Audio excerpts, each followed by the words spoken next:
Hello, welcome to Creepy Crime Cases. On today's episode, we will be covering a killer that murdered, butchered, and scattered his victim's body in different locations. This is one of the most heartbreaking cases ever recorded in Wisconsin. I want to personally welcome you to today's episode. Thank you for your time. I will be seeing you at the end. On April 2, 2024, Cudahy, Wisconsin was quiet and unremarkable. Cool air and thin clouds drifting over Lake Michigan, and a slow breeze off the water. By late afternoon, the sun hung low, casting long shadows through the bare trees lining the bluff at Warnemont Park. The park stretched along the shoreline, bordered by wooded trails on one side, and a sharp drop to the lake on the other side. The ground was uneven, slick in places with damp leaves and patches of lingering frost. Near the top, the wind could be heard before the water came into view, as well as the distant rush of waves against stone. At about 5:27 p.m., a man walking on one of the trails paused. Roughly 20 feet ahead, something lay at an odd angle in the grass, an object he didn't recognize. At first, it seemed like a mannequin's leg. It was pale, rigid, and disturbingly human-shaped. He slowed down, convincing himself it was just discarded junk from the park's occasional litter problem. But as he drew closer, the details sharpened. The natural curve of the ankle, the texture of skin, the subtle discoloration no plastic could mimic. He stepped back, pulled out his phone, and dialed 911. When the dispatcher answered, his voice shook. "I'm at Warnemont Park," he said. I found a human leg." Minutes later, squad cars and emergency vehicles rolled in, tires crunching over the gravel lot. Officers moved quickly but carefully, approaching the bluff and scanning the ground for stability before starting the descent. The path was narrow, carved over years by runoff and erosion. As they made their way down, the scent of wet earth mingled with the metallic tang of the lake. The sound of waves grew louder, a steady percussion beneath the officers' quiet voices. When they reached the object, the reality was undeniable. Resting at an unnatural angle on the floor was a human leg. The cut was clean above the knee, the skin pale from exposure, and the foot bare. One officer stepped aside to speak into his radio, his words lost in the wind. Another began photographing the scene, close shots, wide shots, the terrain, the remains' position relative to the shoreline. Every detail had to be preserved exactly as it was found. Yellow markers were placed near disturbances in the soil, faint impressions that might be footprints or drag marks. The medical examiner's team arrived shortly after. They worked deliberately, documenting before touching anything. The remains were lifted gently into a black, zippered bag. The absence of the rest of the body hung heavy over the team. At the top of the bluff, a small crowd had gathered, parkgoers stopped by police and onlookers drawn by flashing lights. Officers formed a perimeter to hold them back. A detective stood apart, scanning the slope and tree line. In his mind, he knew this wasn't random. Someone had come here carrying part of a human body and left it in a spot both hidden from view yet close enough to be discovered. As the coroner's vehicle pulled away, the light faded.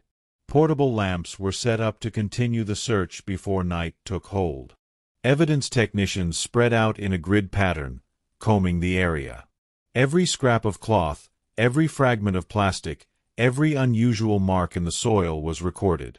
Back at the station, officers began cross-referencing recent missing person reports. Several were active, but one stood out. A 19-year-old woman last seen the night before. She had missed her work shift and hadn't answered calls or messages. Her name was Sade Carleena Robinson. Her description, height, and skin tone matched. But confirmation would require DNA. While the search continued in the dark, another team pulled surveillance footage from cameras near the park's entrance. A local utility building, a traffic camera, and a nearby private security system were all possible sources. Every vehicle entering and leaving between midnight and dawn would be reviewed. On the beach, the waves kept breaking against the rocks. The scene was exposed yet isolated, close to a public trail but down a slope steep enough to deter most hikers. By 8:15 p.m., the on-site search wound down. Officers logged the collected evidence, each item sealed and labeled. The black bag containing the leg was already en route to the medical examiner's office in Milwaukee. There, under controlled light, the examination would begin. Tissue samples taken, photographs from every angle, details entered into official records. The cut above the knee, the absence of clothing, the lack of visible decomposition, all were noted. The cut appeared to have been made with a sharp implement, slicing clean through bone and tissue. This was no animal attack or accident. Back at the park, the last of the bystanders drifted away. Patrol cars remained at both ends of the trail, headlights glinting off the reflective tape of the still-placed evidence markers. The night air was colder now, the wind off the lake sharper. In the command vehicle, the lead detective made the call. At first light, the search would widen along the shoreline in both directions. Water rescue teams would be brought in to probe just offshore.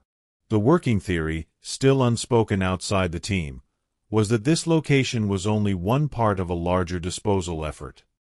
Somewhere in Milwaukee County, the rest was yet to be found. Before her name appeared in headlines, before investigators carried evidence bags from a shoreline, Sade Robinson was a 19-year-old steadily building the life she wanted. She lived in Milwaukee, a city of tight-knit neighborhoods and shifting skylines, balancing college and work. At Milwaukee Area Technical College, she studied criminal justice.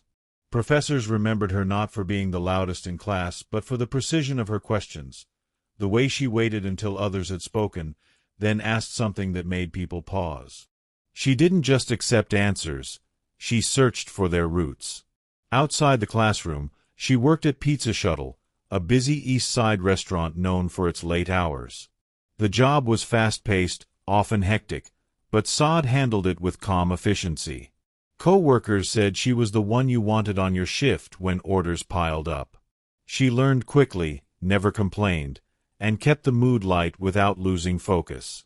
Friends described her as someone who remembered birthdays without Facebook reminders. She noticed when a friend's mood shifted and asked about it quietly. She didn't seek attention, she was the steady presence in the background, making sure people were okay. Family was central to her life. Her father, Carlos Robinson, called the day she was born a defining moment, the instant he felt a clear sense of purpose. Her mother, Sheena Scarborough, saw in her a mix of determination and kindness, someone who set goals and pursued them without waiting for the perfect time. At family gatherings, she was the one slipping into the kitchen to help before being asked, the one making sure things ran smoothly. Her laughter was unforced, her conversations genuine. These moments weren't for display, they were simply who she was. Milwaukee was home, but her ambitions reached beyond it. She talked about working in the justice system, guiding people through a process that could be intimidating and unforgiving. She attended classes, worked her shifts, spent time with friends, living the same rhythm as countless other 19-year-olds, chasing something bigger while managing the present. Monday, April 1, 2024, began like any other day for Sade Robinson. The city was easing into spring, though the air still carried a chill that clung to shaded streets. Sade had classes at Milwaukee Area Technical College, and like many students, her schedule was a blend of lectures, assignments, and moments in between to catch her breath. She moved through the day without any hint that it would be remembered for anything more than the small details. Somewhere in those early hours, a decision was made. She would go on a date that evening with a man named Maxwell Anderson. It wasn't her first time seeing him, they'd met before, spent time together, enough that agreeing to dinner didn't seem unusual. This was not a formal event or a celebration, just a Monday night plan between two people who had crossed paths before. In the late afternoon, Sade was seen in the lobby of her apartment building. An employee there would later recall her mentioning she had a date. It was a simple statement, not accompanied by excitement that drew attention, but with an ease that suggested she was looking forward to it. Her phone records show messages exchanged with Anderson that day, confirming the details. They decided on dinner at the Twisted Fisherman, a seafood restaurant tucked along the Menominee River. The choice was casual but distinct, a place with its own atmosphere, where the hum of conversation mixed with the clinking of silverware against plates. By early evening, the temperature had dropped slightly. Milwaukee's riverfront reflected the city lights in rippling streaks of orange and white. Sade arrived at Twisted Fisherman to meet Anderson. It's unknown exactly what words passed between them in those first minutes, whether there was laughter, small talk, or the quiet ease of familiar company, but cameras captured their presence in the building that night. They ate and talked. The specific topics may be gone now, carried away in the spaces between memory and evidence, but they lingered there long enough to finish a meal. Afterward, they left Twisted Fisherman and headed to Duke's on Water, a downtown bar. Duke's was busier than the restaurant. Louder music, more movement, a different kind of energy. Inside, colored lights swept over the crowd, and the air was thick with a mix of beer, perfume, and fried food.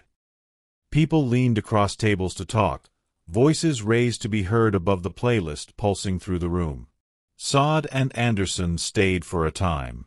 It's unclear how much they drank, or how much of their focus was on each other versus the crowd around them. But surveillance footage confirms they were there, their movements threading through the blur of other patrons. By the time they left Duke's, it was late. Anderson's car was not part of the night's plan.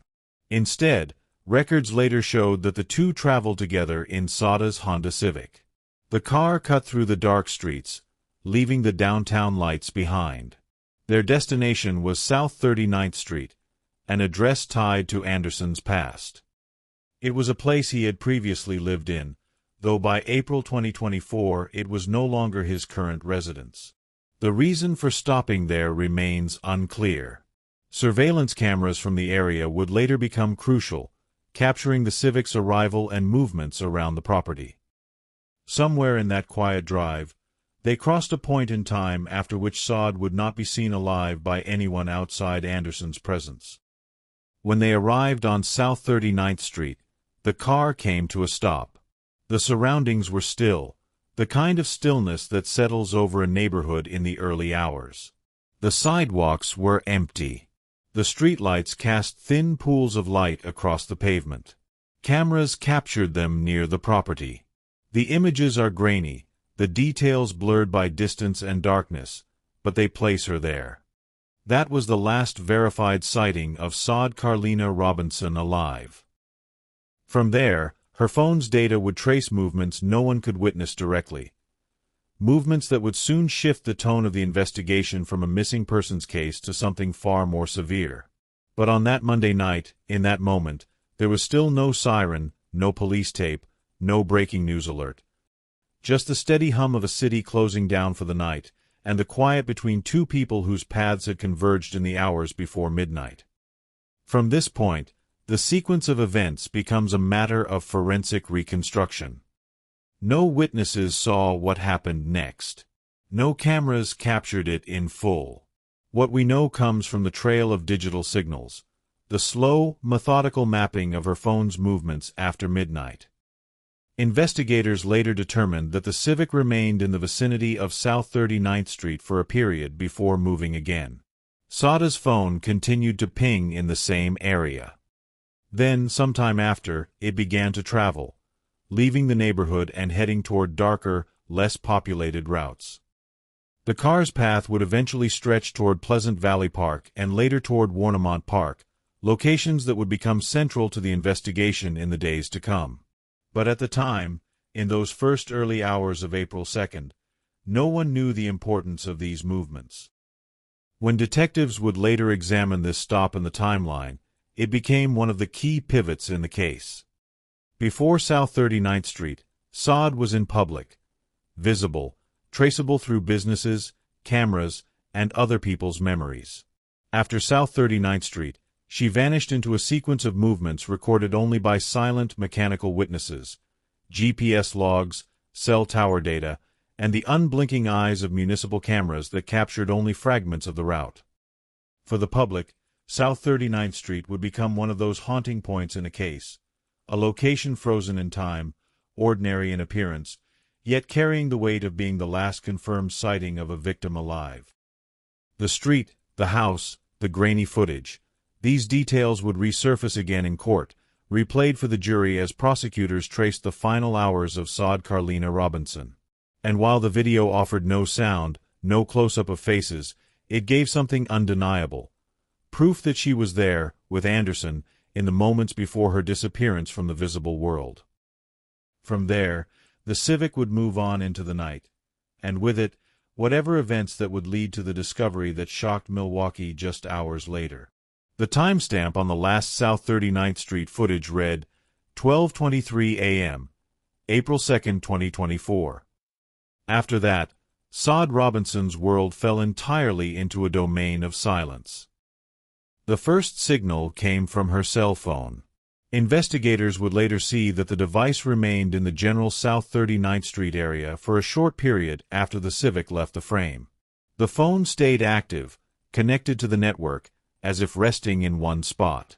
Then, without warning, its location began to shift, slowly at first, just a few blocks, then stretching farther. Data from the Civic's onboard systems, paired with traffic camera logs, allowed detectives to reconstruct a partial route. The car moved southward, weaving through residential neighborhoods where porch lights glowed on empty streets. The next significant signal placed Sade's phone near Pleasant Valley Park around 1:02 a.m. The park is a wide open stretch of green space in daylight, but at night it is almost entirely unlit. The streets surrounding it fade into darkness, broken only by the glow of the occasional street lamp. What happened during those minutes inside or near the park remains a blank space in the investigation. No cameras, no bystanders, no audio to fill the silence. The only record is the timestamp, the location ping, and the knowledge that from this point forward, the chain of events was accelerating toward something irreversible. By 1:20 a.m., the Civic was moving again. The route arced eastward, the terrain flattening as the car approached the Lake Michigan shoreline. The lights of the city center were far behind now. Road signs pointed toward Warnemont Park, a place better known for its hiking trails and bluff-top views during the day than for any nighttime activity. Along the way, cameras from scattered intersections caught passing glimpses of the car. The images were blurry, distorted by motion and low light, but the timestamps matched perfectly with the car's projected travel time. At 1:46 a.m., the Civic was recorded in an area less than a mile from where a severed leg was found hours later. What occurred between that moment and the vehicle's departure from the area is unknown. The car stayed within the vicinity for some time before heading away from the lakeshore. Shortly after, another unsettling detail emerged from the data. The phone signals and the car's movement patterns began to diverge. At some point, the phone stopped transmitting altogether. Whether it had been turned off, destroyed, or simply lost its connection could not be confirmed at that stage. What was clear was that from that point on, Sade's location would never again be traceable through her own device. Meanwhile, the Civic traveled west, toward a different part of the city. This movement would take it toward an entirely separate location that would come to hold its own grim significance. At 2:15 a.m., reports from a residential neighborhood indicated a faint smell of burning in the air, though no one at the time connected it to the events unfolding elsewhere. The Civic, as later proven, was making its way toward the place where it would be destroyed. The drive itself, pieced together from fragments of surveillance and GPS data, was unremarkable in appearance. Just another car rolling through quiet intersections, waiting at red lights with no other traffic around, slipping past storefronts. But knowing what investigators would later discover, each frame of video took on a different weight, each turn of the wheel moving farther from any possibility of rescue. By the time dawn began to bleed into the horizon, Milwaukee would be waking to a shocking discovery. The records recovered by police would eventually form a chain, each link representing a location, a timestamp, and a fragment of truth. Yet even put together, they could not speak to what occurred between those points. The absence of sound, of sight, of witnesses, that was the gap that investigators, prosecutors, and ultimately the jury would have to navigate. It was still early, the first light of morning not yet touching the horizon, when the call came in to the Milwaukee Fire Department. The report was concise: a vehicle fire in a residential neighborhood, smoke visible from several blocks away. The address was given, the dispatcher's tone steady. But for the people who would soon arrive on that street, the scene was anything but ordinary. Firefighters found the car positioned near the curb, angled slightly as though it had been parked in haste. It was already fully engulfed, flames curling upward, feeding on the paint and upholstery.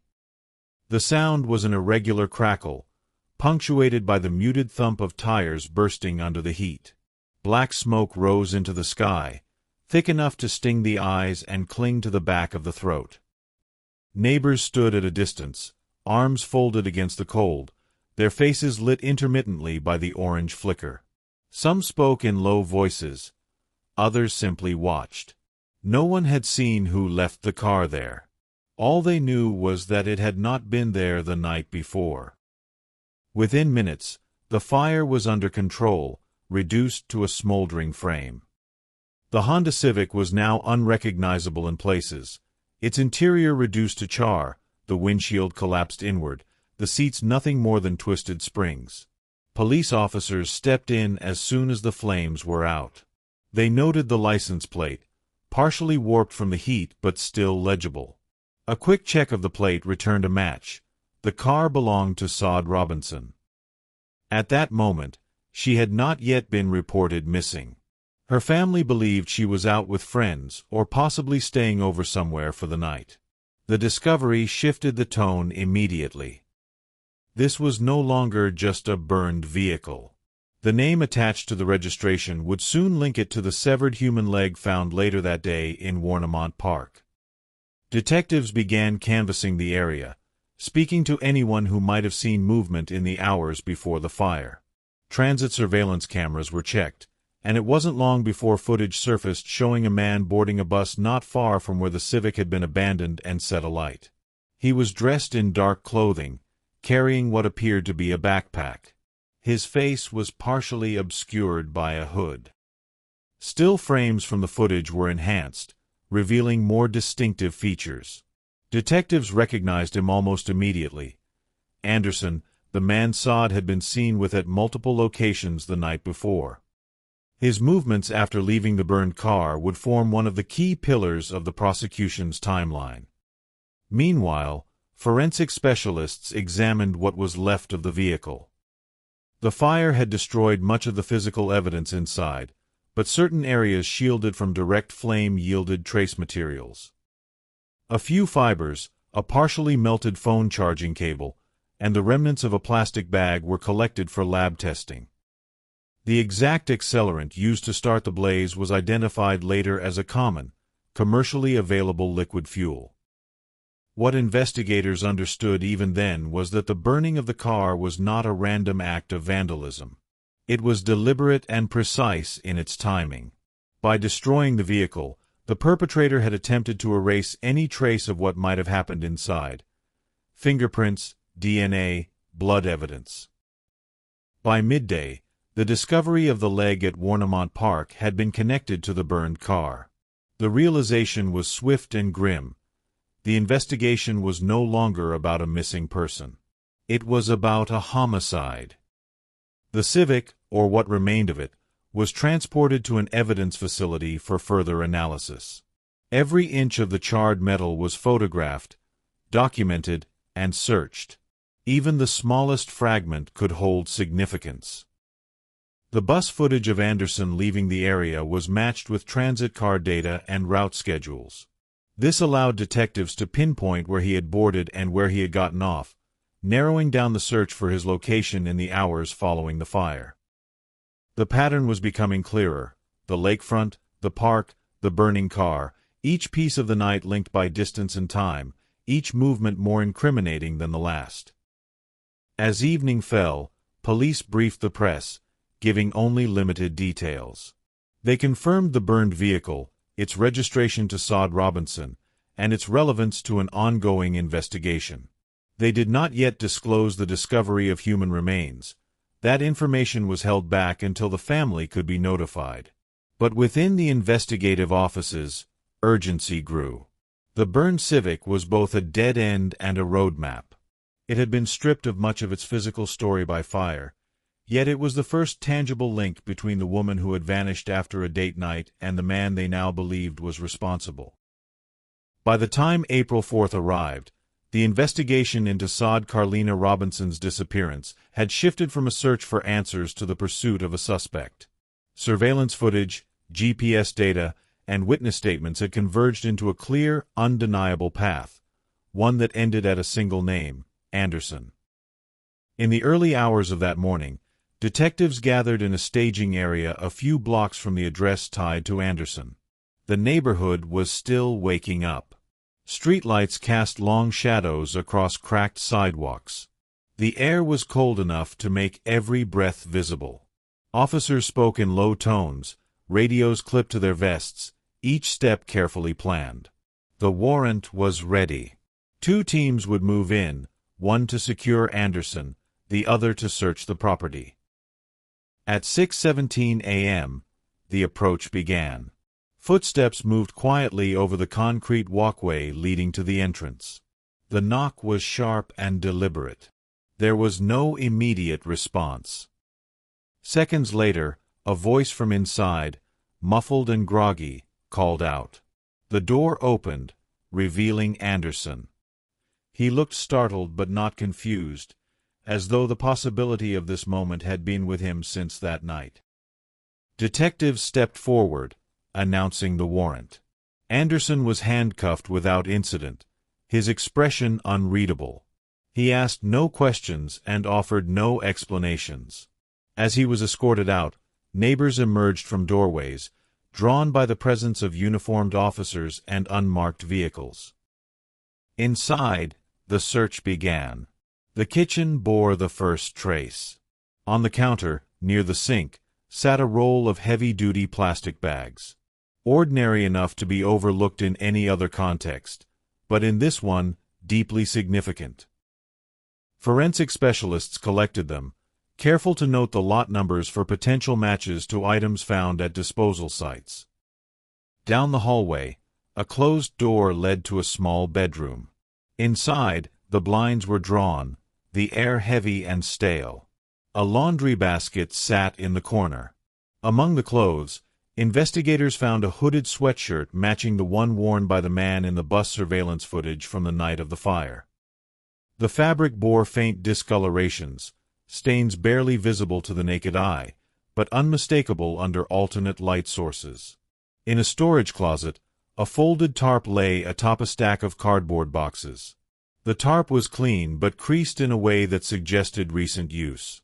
Its edges were marked with small, reddish-brown spots. Nearby, a length of nylon cord, coiled and knotted, was bagged as evidence. The most telling discovery came in the bathroom. On the edge of the bathtub, faint smears, not immediately obvious, were enough to warrant a presumptive test. The result was positive for human blood. Swabs were taken, samples carefully labeled. The drain trap was removed and sealed for further analysis at the lab. In the basement, under a low-hanging beam, detectives uncovered a black duffel bag. Inside were several items: a pair of work gloves, a partially used container of fuel, and a kitchen knife with a blade dulled from repeated use. Each item was photographed in place before being removed. The search continued for hours. Every drawer was opened, every cabinet inspected. Floors were checked for signs of recent cleaning. Walls were examined for fresh paint or repairs. The level of attention was meticulous, each step designed to preserve the integrity of what would later be presented in court. Outside, Anderson sat in the back of a squad car, his wrists bound in steel. He stared straight ahead, not turning toward the activity at his home. His silence was unbroken, his posture rigid. The evidence team cataloged each item before loading it into secure transport containers. The evidences, once tested, would later reveal a DNA match to Carleena Robinson, an irrefutable link between Anderson's residence and the victim. By the time the search concluded, the sun was high in the sky. The neighborhood had resumed its morning rhythm, though the image of officers carrying sealed bags from the house would linger in the minds of those who watched. Anderson was transported to the Milwaukee Police Department's Homicide Division for processing. His booking photo showed the same expression he wore at the door, neither openly defiant nor visibly fearful, but contained, as though calculating. Behind the closed doors of the evidence room, detectives laid out the items on a long table. The connections were clear: the tarp that could have wrapped a body, the cord that could have restrained, the gloves that could have concealed fingerprints, the knife that could have inflicted wounds. Each piece would later be tied together by forensic analysis, supported by surveillance records and the sequence of movements established in the hours before and after Sade's death. The arrest and search had delivered more than just physical evidence. It had delivered a framework, a map of intent and action that prosecutors could follow all the way to conviction. Even after the arrest of Anderson and the search of his home, the investigation into the murder of Carleena Robinson was far from over. Detectives knew they had not yet recovered all of her remains. What they had found so far, the severed leg on the bluff at Warnemont Park, was only a fragment of a larger and darker reality. The geography of the case began to expand. Leads and physical evidence suggested that Sade's body had not been left in one place, but scattered across multiple sites. Each location held part of a story, and each discovery would bring investigators closer to piecing together her final moments. It started with a tip from a park maintenance worker in Pleasant Valley Park, several miles from where the leg had been found. The man had noticed a section of ground near a wooded trail where the soil appeared recently disturbed. A small patch of earth, darker than the surrounding ground, was covered with fallen branches and leaves that seemed deliberately arranged. When the evidence team arrived, the scene was cordoned off, and each step into the area was logged and photographed. A trowel cut into the topsoil. Within minutes, the first sign emerged: a section of fabric buried shallowly. Beneath it, investigators uncovered part of a human torso. The body had been severed at the waist, the edges of the cut precise in a way that suggested the use of a sharp blade. The remains were transported to the Milwaukee County Medical Examiner's office, where DNA confirmed what investigators already feared. This was Carleena Robinson. Days later, another discovery came from over an hour away, in Illinois. A fisherman walking along the bank of a small, slow-moving river spotted something caught against a fallen tree in the water. At first, he thought it was debris, a piece of clothing or driftwood, but when he got closer, the truth became horribly clear. It was a human arm, tangled in fabric, the skin waterlogged from prolonged submersion. Local authorities in Illinois contacted Milwaukee detectives immediately. The arm was recovered with extreme care and placed in a sealed container to preserve any trace evidence. Forensic testing would later show that it belonged to Sade. The discoveries raised grim questions. Why had Anderson transported body parts so far from the original scene? Was it an attempt to confuse investigators, or a deliberate choice to ensure that no single recovery would reveal the full scope of the crime? Back in Milwaukee, another search effort unfolded near a stretch of shoreline close to Warnemont Park, where the leg had first been found. Cadaver dogs worked the terrain, noses close to the ground, handlers moving in precise grids. The wind carried the scent from the lake inland, and at one point, one of the dogs froze, the unmistakable alert posture. Investigators marked the spot and began digging. Beneath a layer of loose sand, they found additional human tissue, partial remains too damaged for immediate visual identification. The medical examiner's team took over, working to reassemble the remains from across multiple jurisdictions. The challenge was not just physical but forensic, determining the order and method of dismemberment, estimating the time each body part had been exposed to the elements, and searching for trace evidence that might still cling to the skin or clothing fibers. The cuts were consistent with the same type of blade, indicating a single perpetrator. The placement of remains suggested deliberate selection of sites, secluded, difficult to access, and far from each other. In Illinois, search crews extended their sweep of the riverbank. Using poles and nets, they probed under submerged logs, through thick reeds, and along muddy inlets.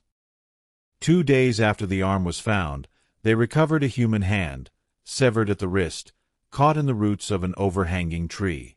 Forensic examination confirmed it was the left hand of Sade Robinson. By mid-April, the recovery process had spanned parks, riverbanks, wooded trails, and lakefronts. The Milwaukee Police Department coordinated with Illinois law enforcement, the FBI, and forensic anthropologists to ensure every lead was pursued.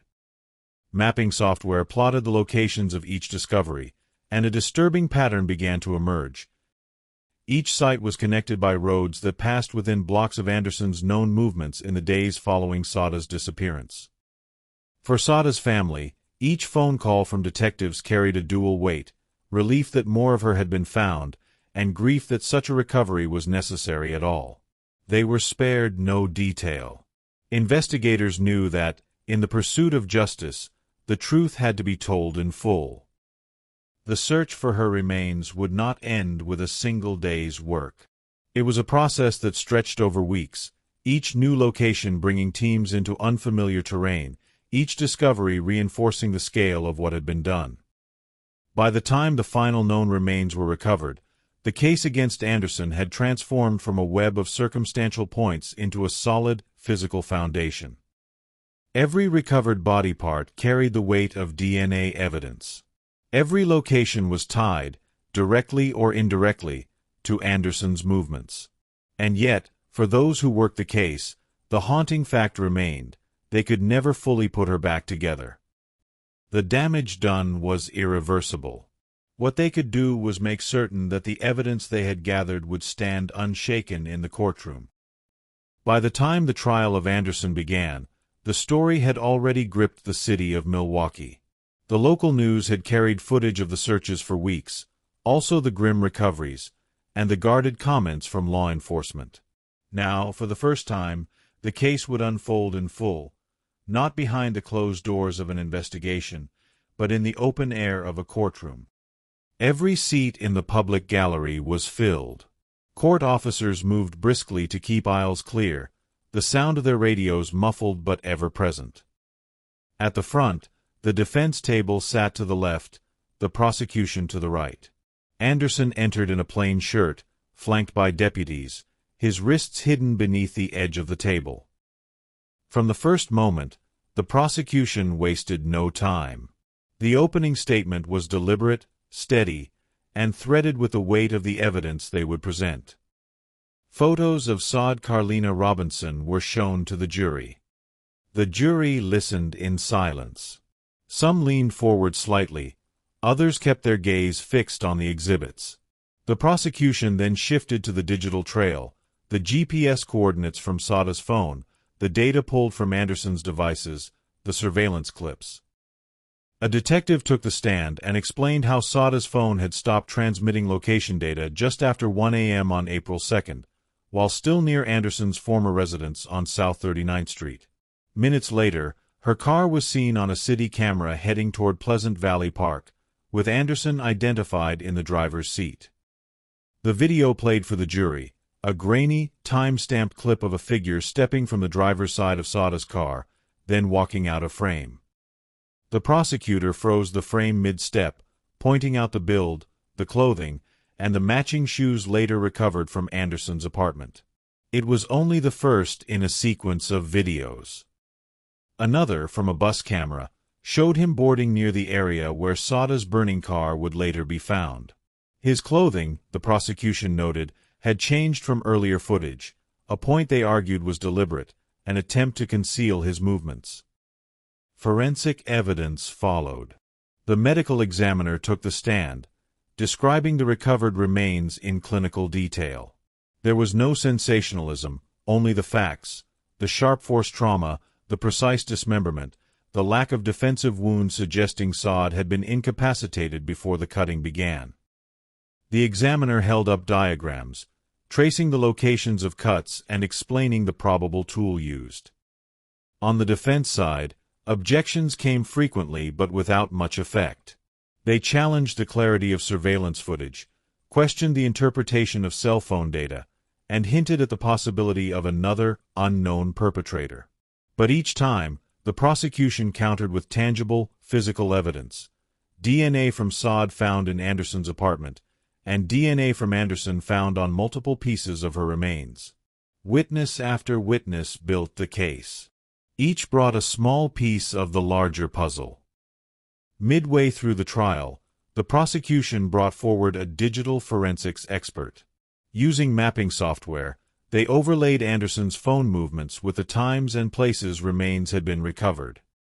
A large screen displayed the map, lines of travel intersecting with every recovery site.